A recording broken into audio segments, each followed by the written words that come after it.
கடின சவால் இன்றைக்கி 20வது நாள். இந்த பதிவை மட்டும் கொஞ்சம் முழுசாக பாருங்கள். கடைசியில் ஒரு டிஸ்க்ளைமர் இருக்குது. காலையில் எந்திரிக்க நேரம் ஆயிடுச்சு. அதனால் எப்படியும் உடற்பயிற்சி கூடத்துக்கு போக முடியாதுன்னு சொல்லி முடிவு பண்ணிவிட்டு கல்லூரிக்கு போயிட்டோம்.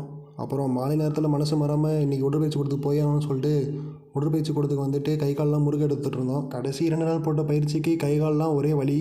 அதனால் இன்றைக்கி நல்லா முறுக்கு போட்டுட்டு அப்படியே இன்றைக்கான பயிற்சியை ஆரம்பிக்கலாம்னு சொல்லிட்டு முதல்ல எடுத்தோடனே நெஞ்சு தசைக்கு தான்.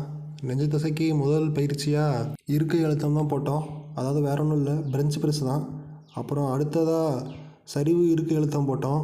அதாவது டிக்ளைன் பெஞ்ச் ப்ரெஸ்ஸு போட்டு முடிச்சுட்டு அடுத்த பயிற்சி என்னன்னு கேட்கலான்ட்டு நம்ம பயிற்சியாளர்கிட்ட போனால் அவருக்கு இன்றைக்கி பிறந்தநாள் போல். அவருக்கு அணிச்சல் வாங்கிட்டு வந்திருந்தாங்க. அணிச்சல்னால் வேற ஒன்றும் இல்லை, கேக்கு தான். அது அவர் முன்னாடியே எடுத்துகிட்டு போயிட்டுருக்காங்க. அது கூட பரவாயில்ல, கடைசியில் அவர் பிறந்தநாளுக்கு அவரே அணிச்சல் எடுத்துகிட்டு வர மாதிரி பண்ணிட்டாங்க. அதை நம்ம படம் பிடிச்சிட்டோம். அதனால் வெக்கப்பட்டுக்கிட்டே அணிச்சலை கொண்டு போய் வச்சுட்டு அடுத்து அணிச்சலை வெட்டுறதுக்கு தயாராகிட்டு இருந்தார். தயாராகிட்டு இருக்கப்போ ஏதாவது நிறுத்தம் பண்ணி காட்டுங்க அப்படின்னு சொன்னோம். அவரும் ஏதாவது நிறுத்தம் பண்ணி காமிச்சார். அதுக்கப்புறம் அப்படியே அணிச்சலை வெட்டி எல்லாத்தையும் கொடுத்துட்டு கொண்டாட்டம் எல்லாத்தையும் முடிச்சுட்டு நம்ம அப்படியே தோள்பட்டை பயிற்சிக்கு வந்துட்டோம். தோள்பட்டிக்கு 2-3 பயிற்சி பண்ணிவிட்டு அப்படியே அடுத்து வீட்டுக்கு கிளம்புன்னு சொல்லிட்டு இருக்கப்போ மெய்யழகன் நம்மளுக்கு காணொலி அனுப்புனார். என்னன்னு பார்த்தா உடற்பயிற்சி கொடுத்துட்டு இருக்க மாதிரி காணொலி அனுப்பியிருந்தார். நம்ம சும்மா இருப்போமா, நம்மளும் உடற்பயிற்சி கொடுத்து தான் இருக்குன்னு சொல்லிட்டு காட்ட வேணாமான்னு சொல்லிட்டு நம்மளும் காணொலி அனுப்பிட்டோம். இதான் நம்மளோட உடல் அமைப்பு. 20 நாள் ஆச்சு. இதுக்கப்புறம் இன்னும் 80 நாள் இருக்குது.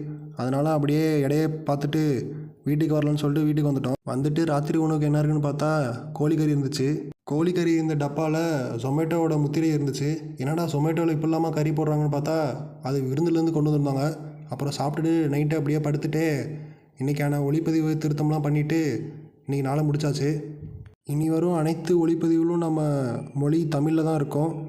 அப்படியே எல்லாருக்கும் எளிமையாக புரிகிற மாதிரி சப்டைட்டில் ஆட் பண்ணிடுறேன். இன்றைக்கான பதிவிலேருந்து புது வார்த்தை கற்றுக்கிட்டிங்கன்னா ஒரே ஒரு லைக் மட்டும் போட்டுருங்க.